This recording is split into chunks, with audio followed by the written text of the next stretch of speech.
counties. Tim Anderson, a former Assistant Attorney General for the state of Missouri. Todd Smith, former Cole County Assistant Prosecuting Attorney, who is currently in law practice at his own firm. And Brian Stumpy, currently Jefferson City Municipal Judge.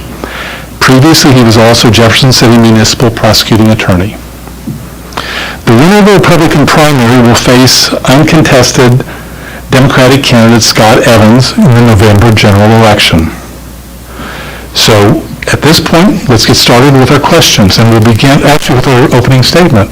So we'll begin with Matt. And thank you very much. Thank you for having me forum. It's an honor to be here and an honor to make my case. I was born and raised here in Jefferson City.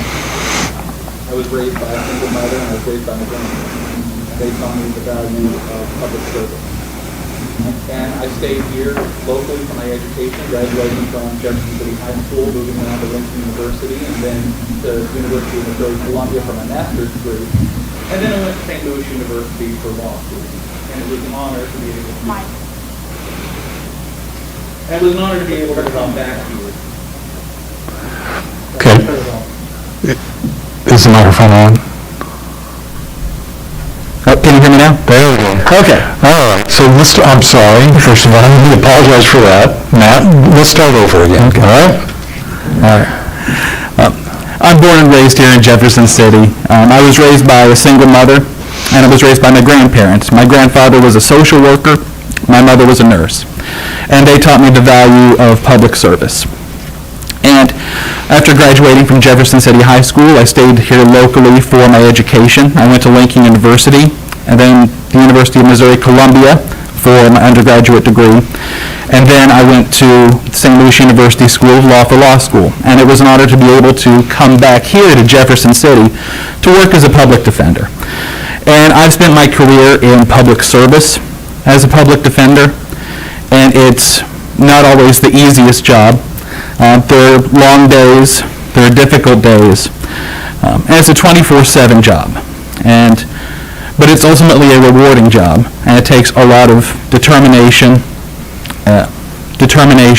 perseverance to do the job, and I'm ready to take the same passion and determination that I use in my job right now and use it as your Associate Circuit Judge. Thank you.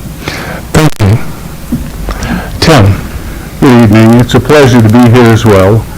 I'm Tim Anderson. I chose Jefferson City 35 years ago. I married my wife 33 years ago, and we made this home. We have 3 kids and now 2 granddaughters.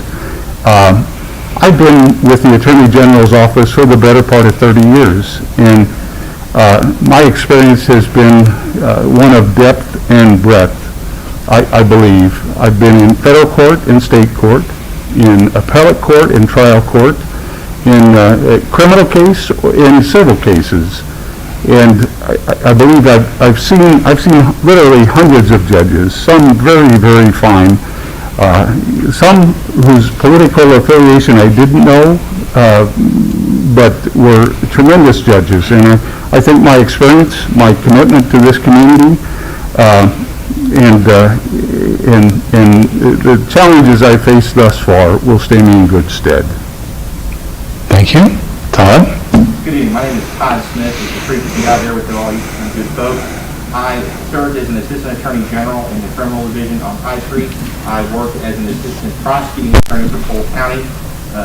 In the midst of that, I also spent some time working at a civil law firm in Columbia, and I now have my own solo practice. When I graduated from law school early, I earned a second advanced law degree. Can you hear me now? Good. How about that? That's better.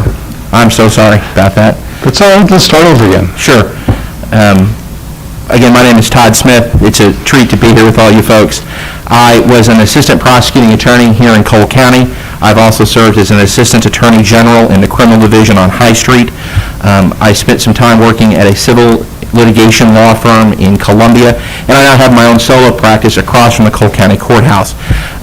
My legal education is somewhat unusual. I graduated law school early and then continued on my legal education. I earned an advanced postdoctoral degree in constitutional law. I have certificates in constitutional law and civil rights. That education and experience has really informed my life as a lawyer. I'm a constitutional conservative. I believe in law and order, and I believe that those attributes, that advanced education, my time in public service and in private, in doing criminal work and civil, puts me in a very good position to serve the citizens of Cole County as a Division V Associate Circuit Judge. Thank you. Thank you. Brian? Thank you, Eric. My name is Brian Stumpy. I'm currently a municipal judge here in Jefferson City. Before that, I was the prosecutor here for 4 terms. But I want to talk about my family a little bit. I grew up here. I wrestled at 98 pounds in high school, which you can't believe today for JC. I moved overseas for several years, met my wife on a bus in Hungary, and came back and married her, and we have 8 kids. We've been married for 23 years. My legal experience, I've worked in civil law, I've done criminal defense, I've done criminal prosecution, I've done work in front of the AHC, Department of Revenue, I've done civil litigation as well. I've done soup to nuts. But most important, I've had the experience as the prosecutor and as the judge in this court, and I am here to be able to start on day one, hit the ground running with the experience required to serve as the associate judge in the 5th Division. I went to law school, a school called Notre Dame in Indiana, where I studied under some of the greatest minds in the legal field today. I'm here today to ask you to vote for me on August 4th in Republican primary. Thank you. All right, thank you. All right, so now that we've got our microphone issues out of the way, I apologize for that.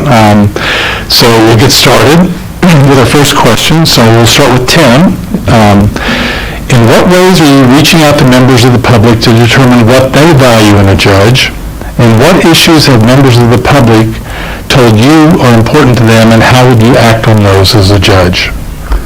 Been reaching out to many people, and frankly been doing so over the last couple of years, and I have enjoyed that. I've enjoyed the heck out of it. Even though I lost a couple of elections, it's been a tremendous experience to really gauge the pulse of people who typically don't see the courts. And that was different for me and important for me. The second part of your question, Jerry, I'm sorry, I missed. No, it's good. What issues have members of the public told you are important to them, and how would you act on those issues as a judge? The biggest issue I've heard has been the release of people on bond. There's been quite a bit of wrestling back and forth with that issue, and it's important, I think, that number one, our goal is to protect the community, and then following that, then there are opportunities to work to better the possibilities for the criminal defendant. There are different alternatives to incarceration. There are restorative justice options that I've seen. I've had an opportunity also as the attorney with the Attorney General's office to be a part of a drug court, and it was illuminating for me. And coupled with that, I also would do some work with Prison Fellowship, where we'd go behind the bars of the old MSP and have a Bible study. So I think many of these issues, how best to address, how best to work with typically young people and typically young men who've made a mistake, what to do with them, at the same time protect the community. Okay. Todd, same question. Sure. I declared my candidacy last fall and started going to a lot of events, and that's my primary way to communicate with the electorate is, go out to the special events.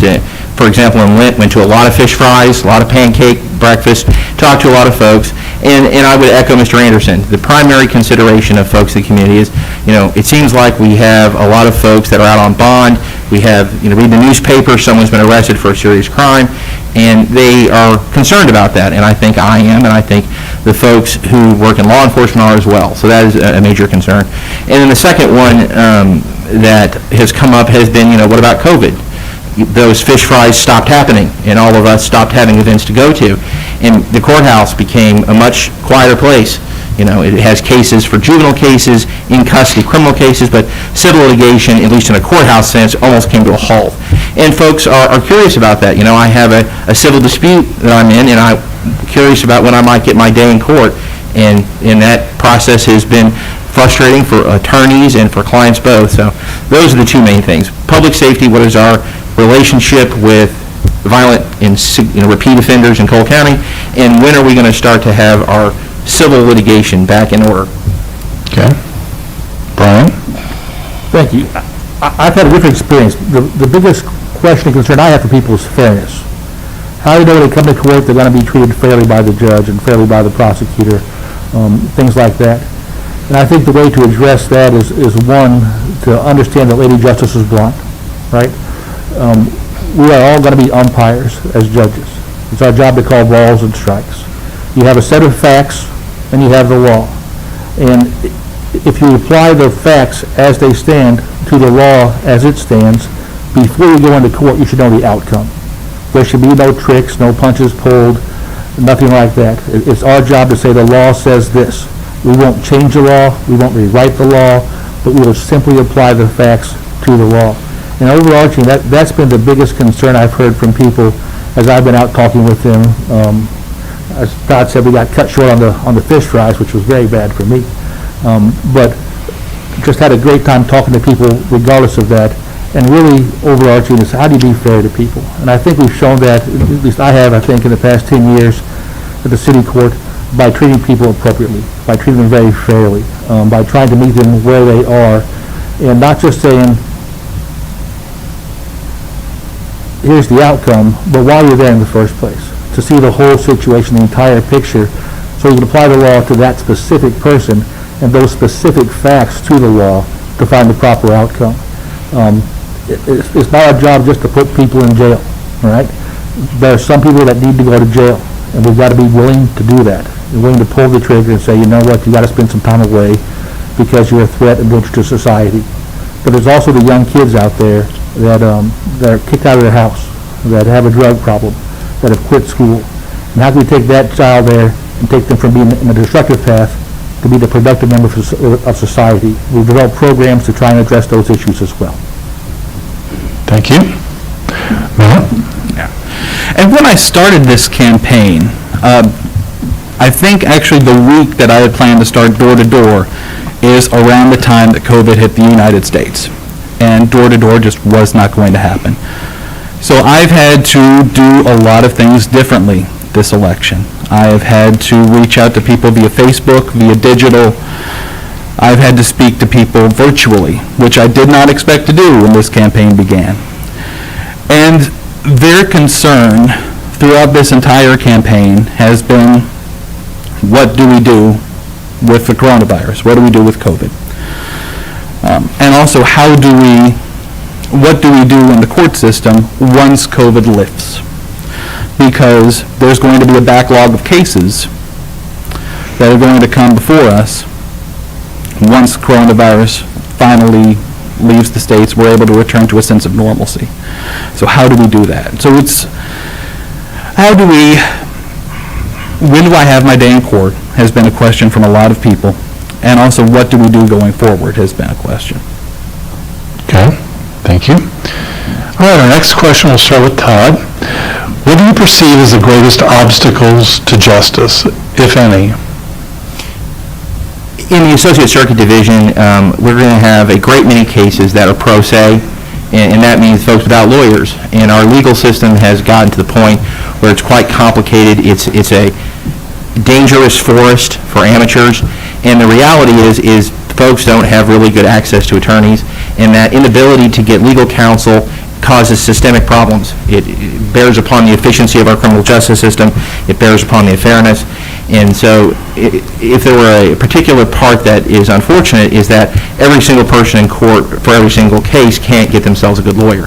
Now, of course, you have a constitutional right to in a criminal case to counsel, but, in your landlord-tenant disputes, in your family law matters, there are folks every day in the Cole County Courthouse that are not lawyers, perhaps not even high school graduates, trying to navigate that process. And those folks, we try to give them a fair shake, and they do get a fair shake, but it is troubling to imagine the rates of a person, particularly the other side, is represented.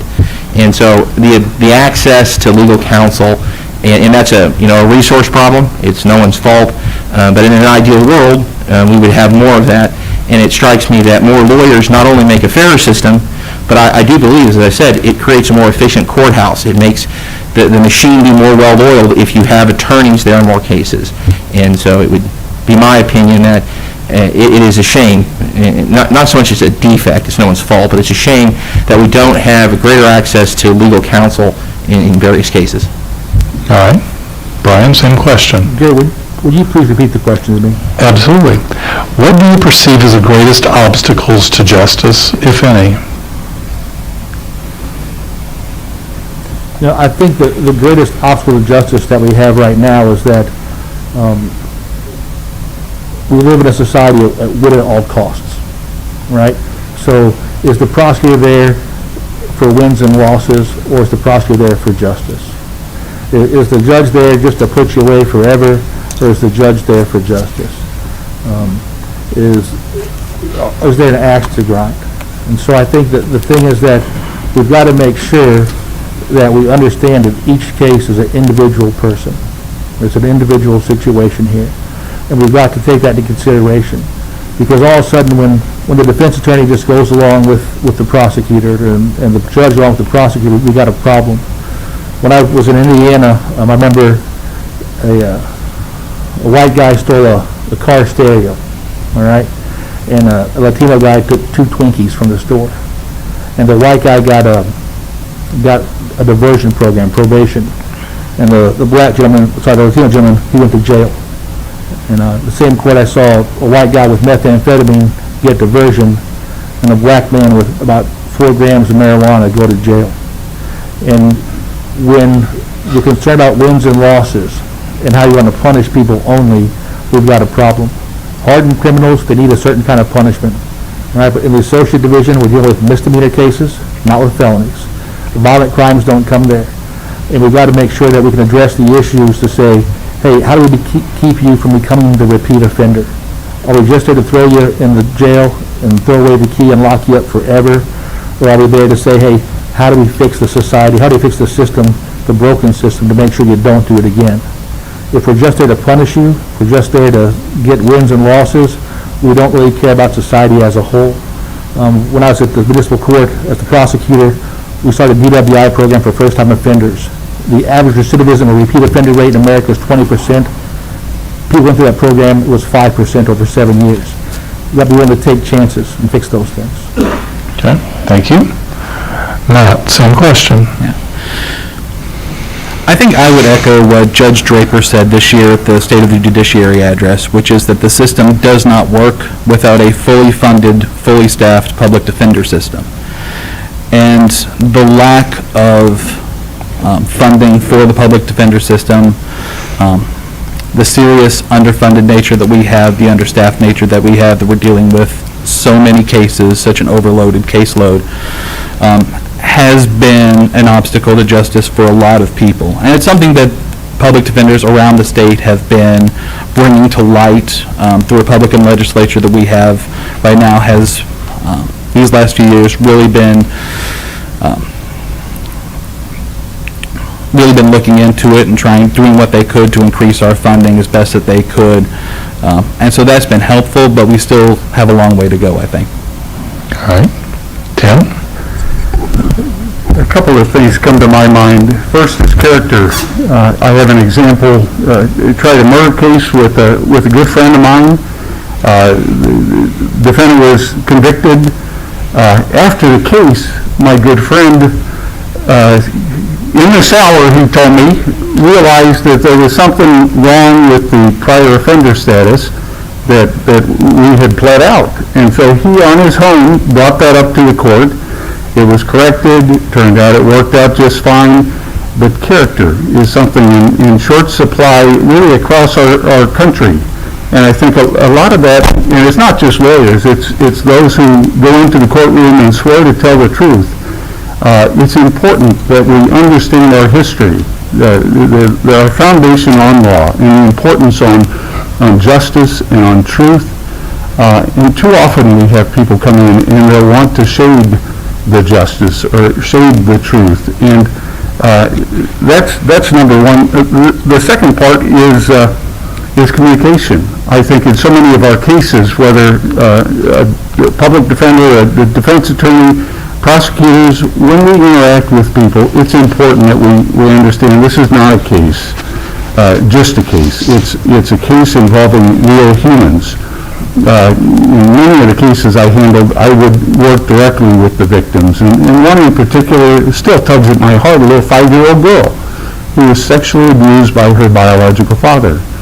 And I developed a good working relationship with the little girl and her mom and her grandparents. And I have not had a better feeling than when that conviction was announced. And at the same time, my heart broke because the little girl came up and you could tell she wanted to give me a hug, but because of what had happened, she didn't know what a good hug was and a bad hug, and so she pulled back. So there's opportunities. Okay, thank you. All right, Brian, next question will start with you. Will you commit to monitoring sentencing data so racial inequities can be detected and remedied? You mentioned what is the solution for achieving racial equality? Are you asking me, is there inequality where I commit to monitoring that? Yes, Or are you asking for a solution for the inequality we see in the United States today? both. And I have 2 minutes? Yeah, I'll commit to the monitoring of that issue. I don't have a problem with that at all. In fact, we just sent some data to Kansas City for a program to monitor different disparity issues that exist. The solution, well, that's a heavy question. I mean, the solution, I think, starts not necessarily in the court system, but in the education system. So often you see those people that fall behind or being left behind, they don't have the same education that other people do. They don't have the same opportunities that other people do. And that lack of education then creates not just a racial disparity, but an economic disparity as well. And so it's magnified at that point. And so when we're creating two classes of people, the haves and the have-nots, the educated and the uneducated, when you have schools that get disparate funding, and that you have those that are left behind because of just where they happen to be geographically, and the people that live in that area are financially hindered, you create a system that's bound and determined to fail. So until we get a system that at all aspects creates people equally, we're going to foster a system that has inequalities within it inherently. So is it how the court does it? I think it's much bigger than just the court doing it. The court, Lady Justice is blind for a reason, right? And so the judges have to treat people absolutely equal no matter where they come from as far as their racial background. We can't do anything but that. But the solution to the problem is so much bigger than just a simple court stepping in and saying, I want to do this or do that. It's going to be a holistic approach of society that that people have that equal footing and equal opportunity and chance. And you just don't see that right now. You see failing schools in impoverished areas much more likely than failing schools in wealthy areas. And until we have the education system where people are there equally and given that same chance, we will always create a system of haves and have-nots. Okay, thank you. Matt? Yeah, as to the data question, I think that is necessary, and I would definitely commit to a system that looks at racial inequity within the justice system and sentencing issues. As to the bigger question of solutions, yeah, I would echo Mr. Stumpy. It's tough to come up with solutions that one judge could do. I know one of the benefits is the Missouri Bar, as part of the continuing legal education, has added bias components to our legal education, so that we have to look at ways which we may be biased, or that the court system may be biased towards some groups of people. And that is certainly a potential solution, but it's not the end of the story. There still is a lot of work that the legislature would need to do, that society would need to do, not just in the state of Missouri, but nationwide to an extent. But certainly to what extent I would be able to do something as an associate circuit judge, I would commit to that, certainly. Okay. Tim? About 20 years ago, when I was with the Attorney General's office, one of the tasks I had was to work with a group and develop what they called a traffic stop form. And the purpose of that was there were many complaints about driving while black. The complaint was that our black citizens were being pulled over more frequently and they were being searched more frequently. So I got really in on the ground floor with that in devising a form. And it's a difficult thing because the bottom line is we don't know the heart of a man. We expect our law enforcement officers to administer the law fairly and impartially, and in my experience, a great percentage of them do. Periodically, different biases come into play. I'm all in favor of any statistics we can get that can help us to determine what is a root cause. Now, the question with all that is, again, when you can't see the intent of a man, is what are the circumstances leading to the stop? And it's really interesting to talk to people in communities who say, we want the police in our communities. And the reason we do is because our communities have been taken over by violence. And so the very communities, sometimes many of our stops are in, the police are there to help out the people. They've been called to that community. So it's important. The second part is teaching our kids. I was privileged to teach at Lincoln University and also at Lighthouse, and I enjoyed that greatly. And what I tell each of my kids at Lincoln, when we talked, I had a class on police in the community, and I said, what are your biases? And we talked about them. But it's important that they understand what the police are doing and what the law is, and at the same time say with the traffic stop that just obey what the officer is asking you to do. And then if there's a problem, you can get to it later. Okay. Todd? I think the judicial process can benefit from study and academic research. If folks want to have statistics about what happens in my courtroom, that's fine. If they get some interesting findings, I think that's useful information, certainly would use it.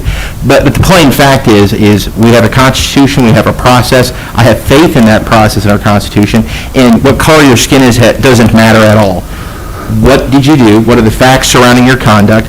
What does the law say about that? Did you do it or did you not? And what are the various factors that compel us to punish you, and if that punishment is going to be incarceration or not. At no point in that equation do you get points for being white or lose points for being black or whatever else. I feel very confident what a judge in our division can do is every day make sure that the due process rights of every single defendant are being scrupulously obeyed and protected, make sure that their constitutional rights are not being trampled. If you see a constitutional violation that merits dismissal of the case, that's what you do. It's that simple. And I believe that what I can do, to the extent that statistics demonstrate a disparity, stick to the law, stick to the Constitution. It doesn't matter what that person looks like. It matters what they did and what we need to do about it. And I have a great faith in that process, and I think that's what the community wants their judge to do.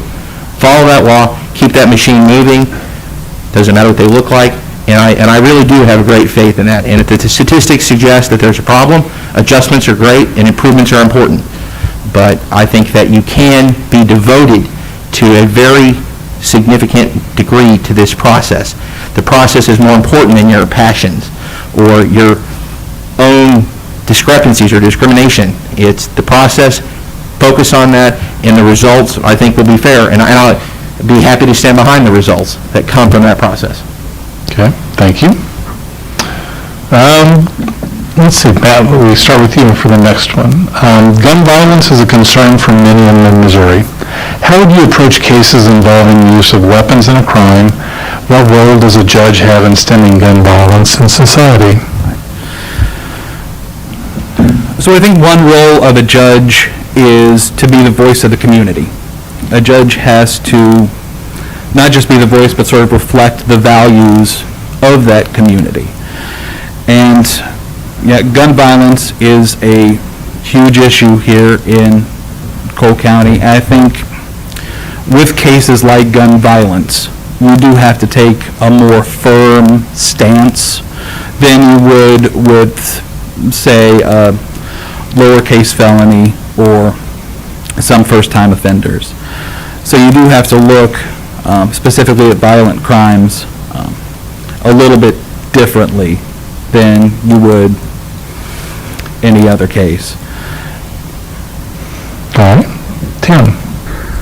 The Missouri legislature many years ago gave prosecutors and our courts the tool to attack gun violence, and that's an offense called armed criminal action. And that's gone all the way up to the U.S. Supreme Court and been ruled to be constitutional. It's not double jeopardy.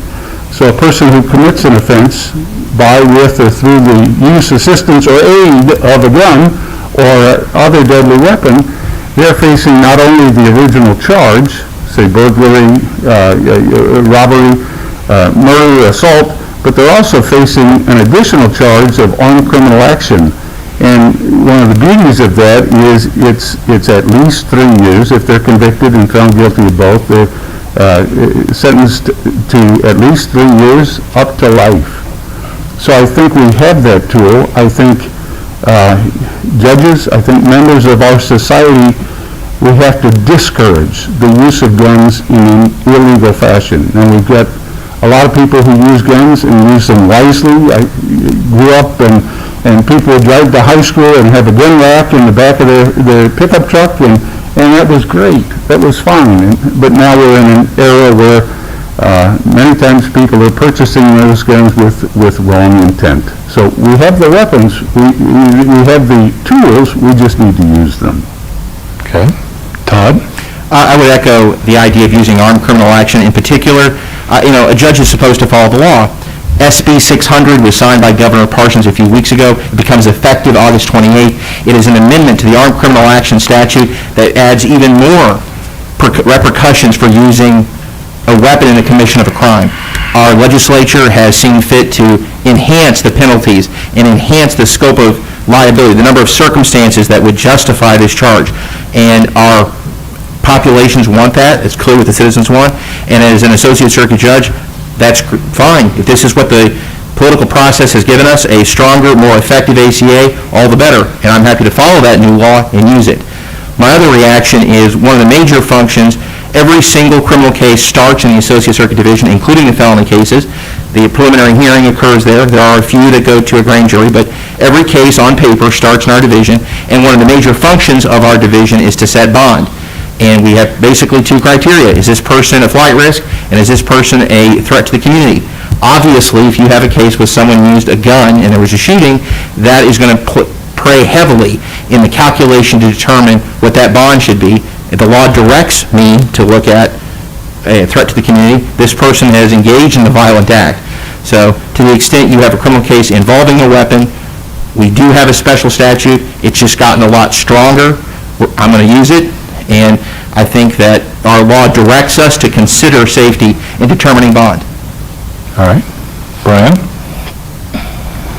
In October of 2009, I was at my office with a group of guys, and I walked outside, and the guy says, "Put your phone down."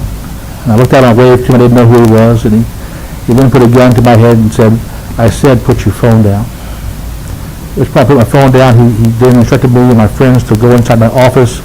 He put us all face down.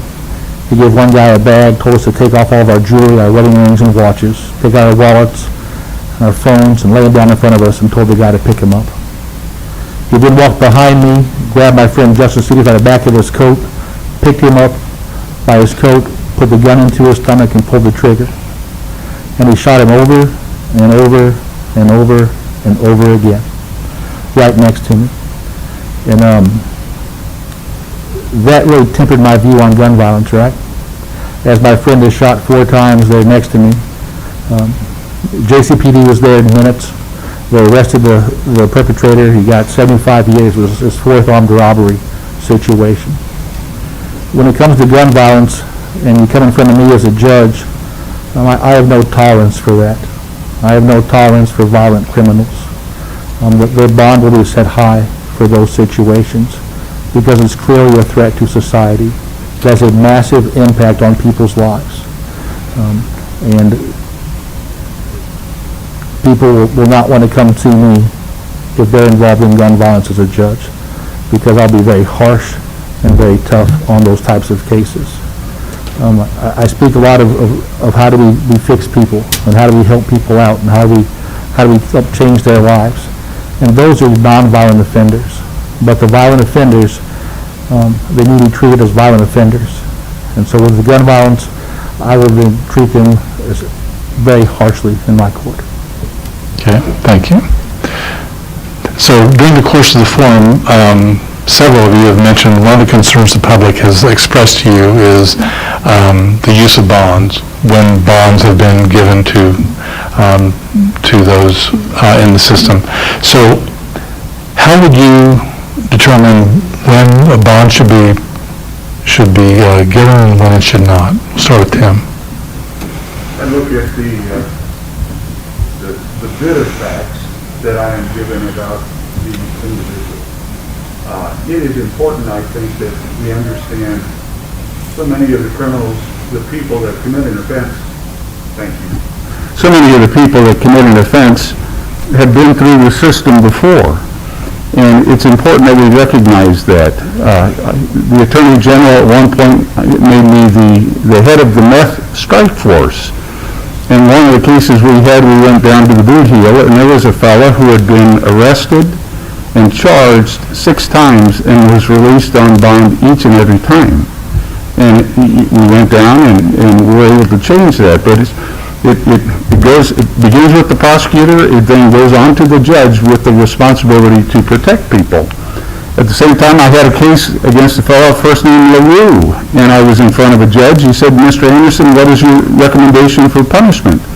And I said, "Judge, he's selling crack cocaine in a children's park. My recommendation is 25 years. And he was appalled. He said, "That's no offer." He said, "LaRue's a good guy." And I said, "Judge, LaRue has 11 prior felony convictions." And he went on to say, "Well, who's going to testify?" And I told him who. I said, "We've got one guy also who's in prison who will testify." And he said, "But if that guy testifies, it might not work out well for him if LaRue gets convicted." I said, "But Judge, LaRue's a good guy." So we agreed to differ. LaRue was convicted. The judge sentenced him to 25 years in prison. So it's so important to look at, and that's where you use your discretion and your experience. It's so important to have that and go forward with that. All right. Todd? So let's understand the process. Someone's been arrested for a crime. They go to jail. In 48 hours, the Associate Division needs to set a bond. You have a very preliminary piece of information. The vast majority of people, the default position is you're going home. People don't, the first-time offenders, folks that are nonviolent crimes, the bulk of crimes that are committed are things where we're not even talking about setting any kind of bond. We're prepared to have you on an ROR bond, recognizance bond. We trust you to come back. But the Missouri Supreme Court, in an effort to address jail overpopulation, a significant problem for our entire state, we're very well situated here in Cole County with the size of our jail, they direct us to ask ourselves 2 questions. Is this person a flight risk? Is this person a threat to public safety? So let's presume we're not talking about nonviolent offenders. Okay, this person's violent. Well, what exactly did they do? There's a difference between getting in an argument at a party and hitting someone from committing an armed robbery for pecuniary gain. That kind of violence makes our calculation easier. Is this person from here? Goes to work here, goes to school here, grew up here, has never not lived here. That person's going to probably come to court. This individual has never been here before, showed up and committed a major drug felony. I'm worried they're going to skip town the moment they can. And then we have the career criminal problem. So this particular individual is not a serious violent crime. We're not talking about a shootout, but this is the 10th or 20th time that they've been arrested for a major problem. We start to worry, they're not going to go out and shoot someone, but are they going to go out and continue to harm our community, be it a property crime or a drug crime? That is the process we're required to do. That's what I will do. And again, the default is, we don't need to clog up our jail, but we do have folks that's the appropriate response early in the case. They're still technically innocent. And that's why it's such a limited focus. Are you going to come back to court when we need you to? And if we let you out, are you going to go out and break more laws and hurt people? And thankfully, there are not very many people that you need to engage in that process, but when the process does, those are the criteria. Okay, thank you. Brian? Thank you. So the flight risk and the threat to society are very, very important things. And I think the first thing you go to are those two issues to determine, A, should a bond be set? B, how big or small should that bond be based upon those situations? But another important factor to look at is their history, right? Are they on bond right now, and do they violate their bond? And that plays into your decision as well. Is it their first time, their second time, their fifth time, their 15th time? And all those things also come into that decision-making process. The first-time person on a nonviolent issue is not a very hard decision at that point. The first-time person on a violent issue is not very hard at that point either. But when you have the person that it's not a purely violent, but it's also a cumbersome and troublesome issue, and it's their fourth time, and they violate, they're out on bond, well, obviously, they did not take the consideration of the bond to heart, right? They're out on bond at this point, and one of their bond conditions is no more or no further law violations. What they did is they took advantage of that bond that they have right now, and they violated, say, I don't care about that bond. So it shows that the bond that was previously set is not sufficient for them, at which time you need to then change that bond, ratchet that bond up, or potentially have a no bond to protect society from those people. But the easy ones are the flight risks. The easy ones are the danger to society. But the harder ones are you've got to dig into the history of the person. What were they doing at the time? What was their background? Are they out on bond at that time? Is this a repeat over and over offense? I had a guy in city court recently with 12 arrests and 12 days for trespassing. At the time, it was under the COVID. It's a catch and release thing. Well, he's going to get out and do the same thing over and over, but it's cumbersome. It's very hard on the business owners where he's trespassing, where he's harassing their customers. At that point, though, it's a low-level issue. A bond must be set in order to keep him from going out and doing those same things again. Thank you, Gary. Thank you. Matt?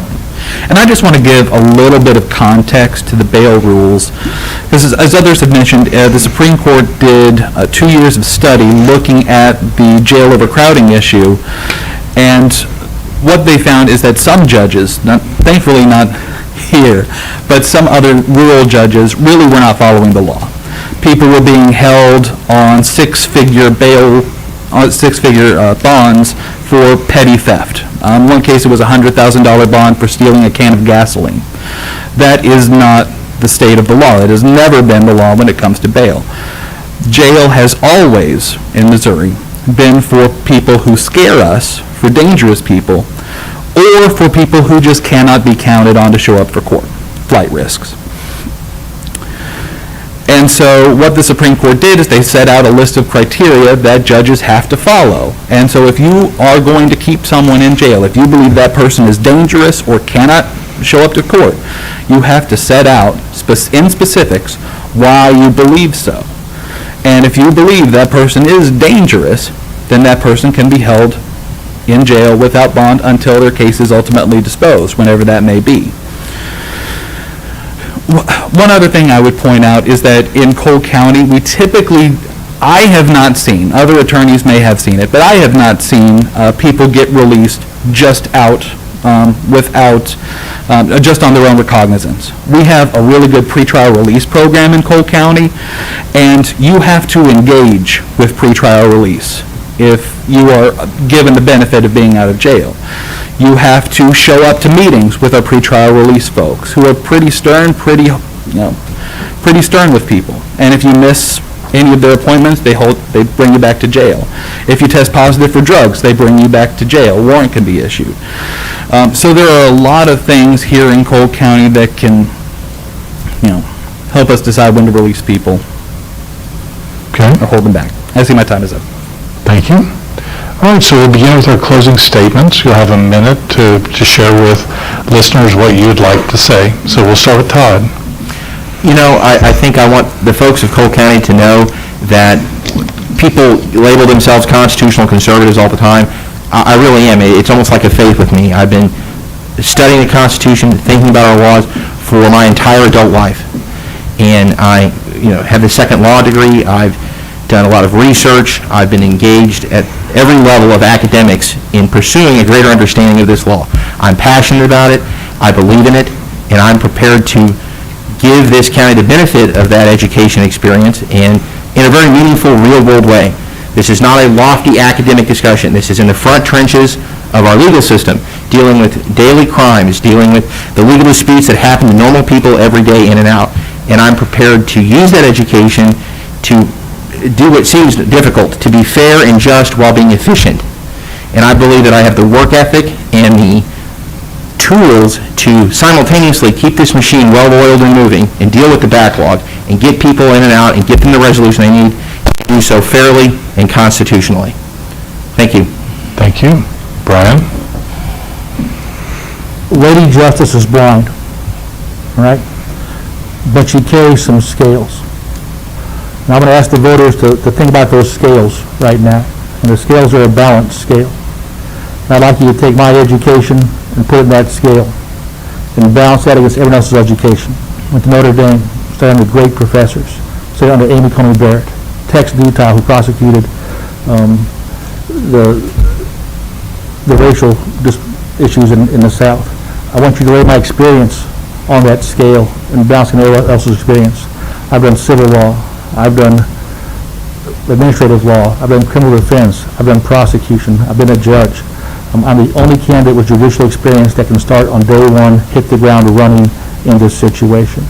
And I think when you take Lady Justice and bring your scales out, and you balance Brian Stumpy versus all my opponents, you'll see that the scales tip in my favor.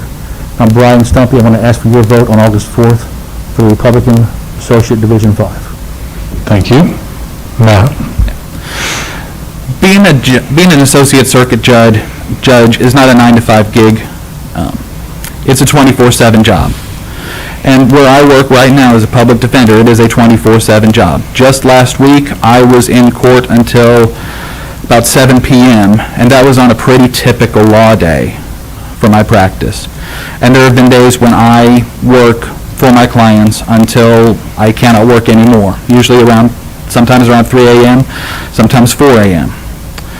That's my job. That's what I do. Because the cases, the clients I represent, the cases matter to them. It is the most important case really of their entire life. And it should be the most important case in my life as well as their attorney. It should be the most important case for their judge. And as associate circuit judge, every single case in front of me will be the most important case on my docket. And that's why I'm asking for your vote August 4th. Thank you very much. Thank you. Tim? My privilege to be up here with three bright and articulate other lawyers, some of whom, if not all, I share a very important faith with. I'd say a couple of them. Turn your microphone. I'm sorry. It's all good. My privilege again to be up here with three bright, articulate lawyers, some of whom I share a faith with, which is important, I believe, because I think if we approach this system as everyone is created in the image of God, there's nobody who's lesser. We all make mistakes. Some rise to a higher level, but we're also told that the standard we're judged by is not actually what we commit, but the intent that we have in our hearts. And so that's humbling. I believe strongly in Ronald Reagan's 11th commandment, and that is, don't speak ill of another Republican. And it's not my character to do so in any event. But the only thing I would say is, if you like your municipal judge, you can keep your municipal judge here in Jefferson City. And I throw that reminder out to the citizens. Brian has done a very good job. As I indicated, I've been a lawyer for 35 years, and I think my experience and my commitment to the community and then my faith set me apart and would provide a good foundation to be a next judge. Thank you. All right. Gentlemen, I thank you for appearing tonight for this forum, and I would echo your encouragement to voters to get out and vote, and they have 4 very good candidates in front of them on the Republican ballot, and then we'll face a very good candidate for the Democratic ballot as well. So, again, thank you. We're going to take a short break. Thank you. Return in about 5 minutes for the Division II Circuit Court judges. Thank you very much.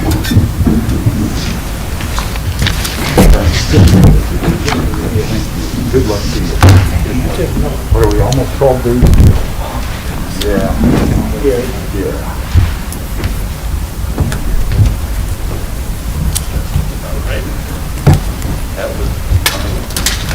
Hey, my people say you got no video. There's been no video the whole time.